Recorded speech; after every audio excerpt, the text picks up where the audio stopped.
I'm eternally grateful that our lives have crossed. Ladies and gentlemen, it is my distinct honor and pleasure to bring to the podium my friend, Dr. Paull.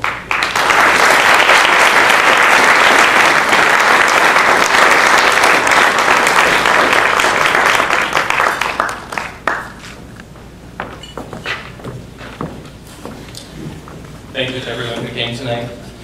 As you can see, I have typewritten my prepared remarks for the evening. This is actually on the recommendation of a colleague of mine, Dr. Rosenthal, who, on his way to a dinner where he needed to speak, scribbled some notes on a piece of scratch paper. And in typical doctor fashion, got up to talk and couldn't read his own handwriting. So he in panic scanned the room and said, "Is there a pharmacist in the house?" Tonight we're here to celebrate the 5th anniversary of the Rohr Chabad Jewish Center, an organization I care deeply about, and two special people, Rabbi Yossi and Manya Lazaroff. In the next few minutes I want to highlight some of the reasons I think Chabad has been such a valuable addition to our community, and why it's an organization that I support and believe that you should support. 5 years ago, when I first heard that Chabad was coming to Bryan College Station, I didn't know what to think. I was unfamiliar with Chabad, and I couldn't believe that an Orthodox Jewish family would choose to move to College Station, Texas. I'm sure whoever they were, they'd think better of that decision in a year or two and go back home. Since then, I've learned a great deal about Chabad, and I've come to admire the dedication of the shluchim, the men and women who've chosen to move to Jewish places like Bryan College Station, Anchorage, Alaska, the Virgin Islands, Nepal, Vietnam, Congo, and many others. And it's not a temporary assignment. When they take up residence in a new town, they stay. Chabad houses have sprung up in so many unlikely places. The first book I read about Chabad, called The Rebbe's Army, had this to say: "One day men will get to the Red Planet, and when they arrive, they will be greeted by Chabad shluchim." As we all know, it's very difficult for any couple to move to a new town, move away from home, leave friends, and start a new business. It's even more difficult when you only eat kosher food and have to rely on donations for your livelihood, and have no other people like you to socialize with in your new town. So why would an Orthodox couple move to the farthest reaches of the earth, or to any other planet, particularly the maroon planet? Chabad wants Jews to be knowledgeable about their religion and help them to see the beauty of Judaism. The shliach takes on the responsibility of being the person that makes that happen. They also enrich their new communities.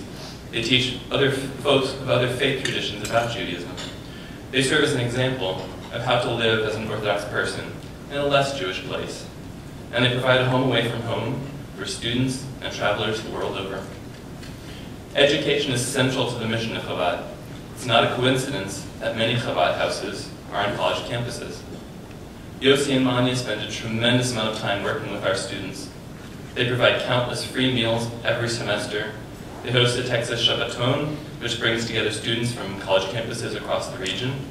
They support students through difficult times, and they foster growth by expanding minds and teaching, always teaching. Yossi and Manya also work with the local Jewish community, hosting a Torah class for women once per month, putting on family education programs, and working one-on-one with those adults interested in learning. As Yossi said, I've been studying with him for, I believe, I've not lost count, 4 years now. And I've learned a great deal, not just about Jewish law, but about how difficult it is to run an organization that focuses on students. Unfortunately, there is no central funding agency for Chabad houses, as there is for churches. And there's no Chabad slush fund, which Yossi and Manya get financial support. College students are often of modest means. Many can't afford to pay the cost of the programs, meals, educational sessions, and events that Chabad sponsors. All the education, camaraderie, support, and growth that Chabad fosters for a whole community of young adults depends on you. Rohr Chabad Center relies upon fundraising and charitable contributions of students, parents, and community members for its survival and success. As you can see, Yossi and Manya made quite a commitment when they moved to Bryan College Station 5 years ago. Why would anyone choose to make their life so difficult? It's because of their ironclad commitment to making this world a better place, starting from the ground up. I've donated to many charitable organizations, but few are as passionate, driven, and care more about their mission than Chabad. It has been my honor to have contributed in a small way to the success of the Rohr Chabad Jewish Center. But I've never met a warmer, more caring, more inviting, less judgmental family than Lazarus. Simply sign up for one of Manya's classes, call Yossi with a question, or join them for an event, and you'll see the love and dedication at work. But 5 years is just the beginning.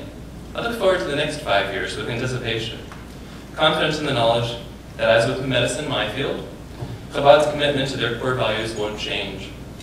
So let me tell you how this works in medicine. A patient comes to the doctor and says, "Doctor, I have a cold." In 2000 BC, the doctor would say, "Here, eat this root." In 1000 AD, the doctor would say, "That root is heathen. Rub this poultice on your chest." In the 1800s, we'd advanced. "That poultice is superstitious. Drink this potion." In the 1950s, we would say, "The potion is snake oil. Take this pill." And we've advanced a long way since then. In 2012, the doctor says, "Your insurance company doesn't pay for the pill anymore. Here, eat this root."